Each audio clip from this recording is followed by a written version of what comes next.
Adipurush movie का second या फिर फाइनल ट्रेलर आ चुका है और इस ट्रेलर को देखने के बाद मैं अंदर तक हिल गया हूँ। गूज़बम्प्स भाई, गूज़बम्प्स, इधर से गूज़बम्प्स, उधर से गूज़बम्प्स, हर तरफ से बस गूज़बम्प्स से गूज़बम्प्स। कुछ स्पेशल प्रजाति के यूट्यूबर्स हैं जिनको आटा सूंघ के गूज़बम्प्स आने लगे हैं। इनको इतना ज्यादा सस्ता नशा करने की आदत पड़ चुकी है, उनकी वजह से प्रभास के रियल फैंस और खुद ओम राउत और कॉन्फिडेंस में घूम रहे हैं कि उन लोगों ने क्या ही बवाल बना दिया। और क्या बवाल बनाया है वो मैं बताता हूँ। ट्रेलर के शुरू में हमें माता सीता के हरण का एक सीक्वेंस देखने को मिलता है, जहाँ पे हमें ये दिखाया गया कि रावण साधु वेश में माता सीता का माया से हरण कर रहा है। अब मनोज मुंतशिर साहब पहले ही न्यूज चैनल्स के इंटरव्यूज में ये बात बोल चुके हैं कि माता सीता के प्रति हमारे श्रद्धा भाव के कारण हमने ऐसा दिखाया है कि कोई दुराचारी राक्षस हमारी माता को हाथ नहीं लगा सकता, तो हमने एक क्रिएटिव लिबर्टी लेके इसको माया के थ्रू प्ले आउट किया है, विच इज ओके। मैं यहाँ पे मेकर्स के साथ पूरी तरह से सहमत हूँ। उनकी अपनी इंटरप्रिटेशन के हिसाब से उन्होंने जो पॉइंट रखा है वो ठीक है, विजुअली भी अपीलिंग है और इसका बैकग्राउंड म्यूजिक भी इस सीन को कॉम्प्लीमेंट देता है। लेकिन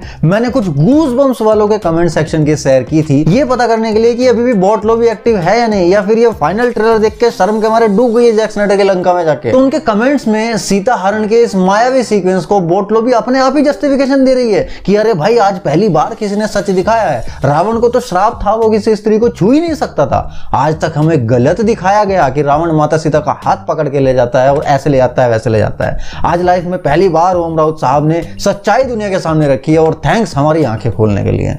अरे बुद्धिमान लोगों, टीवी डिबेट सुनने और मायतो सीरियल्स देखने से अगर फुर्सत मिल जाए तो कभी एक्चुअल में वाल्मीकि रामायण पढ़ लो उठा के। अरण्य कांड सर्ग 49 श्लोक 17।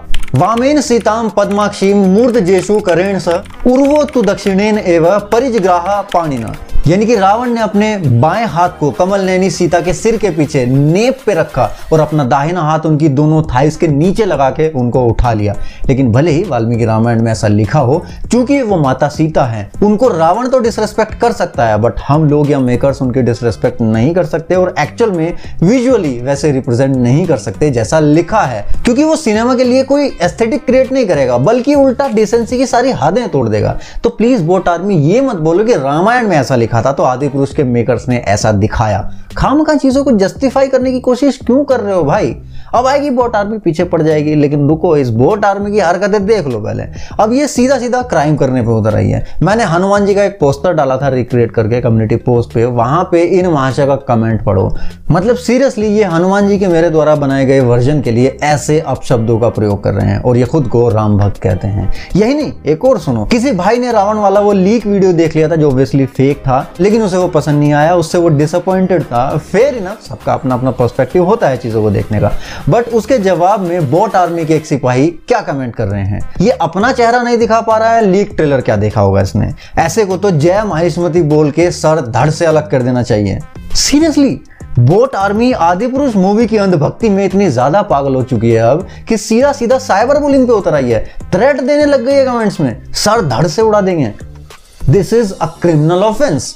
और अगर तुम्हें लग रहा है कि ये सब सही हो रहा है तो तुम खुद सोचो कि तुम श्री राम की मर्यादा वाली जिस मूवी के इतने गुणगान कर रहे हो, असल जिंदगी में श्री राम के आदर्शों का 1% भी पालन कर पा रहे हो क्या? या फिर इन पीआर वालों के हाथों तुम भी इन्फ्लुएंस होके खिलौना मात्र बन के रह गए हो? असुर याद है ना, प्रोजेक्ट अश्वत्थामा। खैर हम वापस ट्रेलर पे आते हैं। यहाँ पे रावण का जो साधु रूप से अपने रियल रूप का ट्रांसफॉर्मेशन शुरू होता है वो मुझे पर्सनली पसंद आया।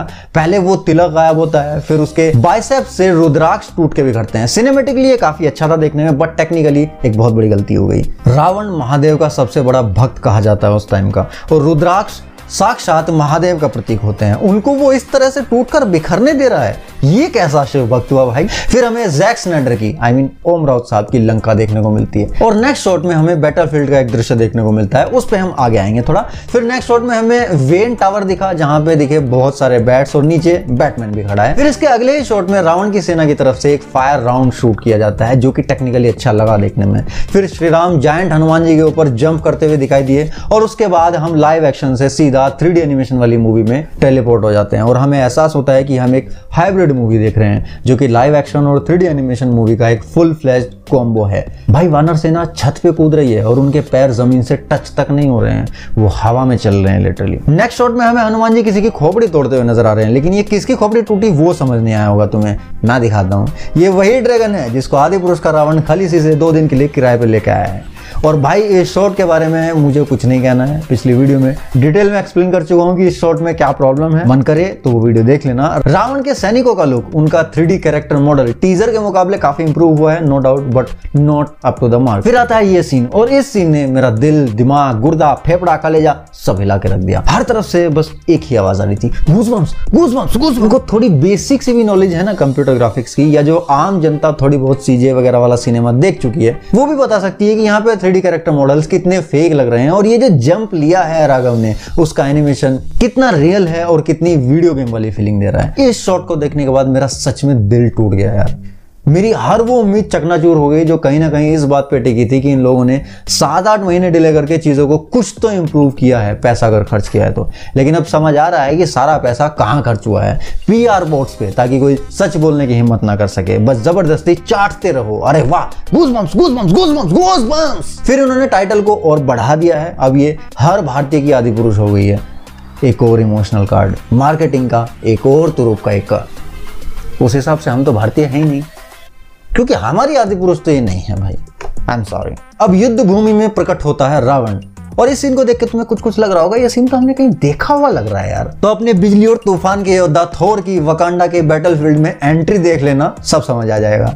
और यहाँ पे रावण का कोई लुक वगैरह चेंज नहीं हुआ है, जैसे कि मैंने पहले ही बोला था, ये वही सेम लुक है जो हमें टीजर में ऑलरेडी दिखाई दे चुका है। हाँ, मुझे इसकी एंट्री पसंद आई, कोई प्रॉब्लम नहीं है उसमें, भले उन्होंने थोर की कॉपी की हो या वहां से इंस्पिरेशन लिया हो। मैं हमेशा बोलता हूँ कि भाई इंस्पिरेशन ले लो, कोई प्रॉब्लम नहीं है, लेकिन उसको अच्छे से एग्जीक्यूट करो। और यहाँ पे इन्होंने कोशिश की है और वो थोड़ा बहुत ठीक लग भी रहा है। अब बात करें अगर प्रभास की, इस पूरे ट्रेलर में प्रभास का सिर्फ एक क्लोजअप शॉट था जो कि रियल था, जिसको देख के कुछ फील होता है। अब इस शॉट को देखो और इस दूसरे शॉट को देखो, एक समुद्र पर पुल बांधने से पहले का है और ये दूसरा कंप्लीट CG रावण वध के टाइम का है।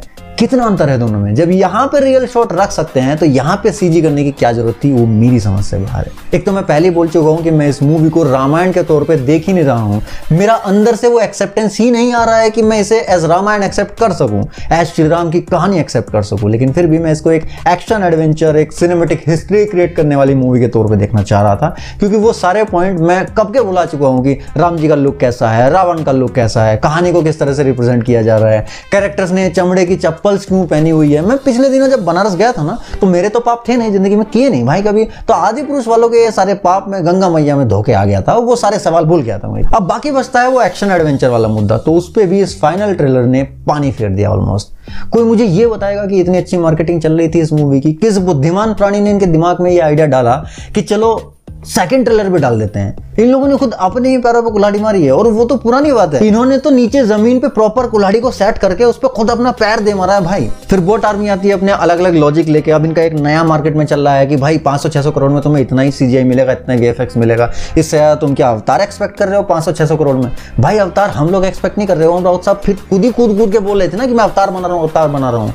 3D में देखो जाके, मोबाइल में समझ नहीं आएगी। अभी OTT के राइट्स बिके हैं 250 करोड़ में अमेजॉन प्राइम के, तो अमेजॉन प्राइम वाले क्या थिएटर में ले जाकर दिखाएंगे, मोबाइल की स्क्रीन पे देखेंगे ना, लैपटॉप पे, तब कहाँ जाएगा वो लॉजिक।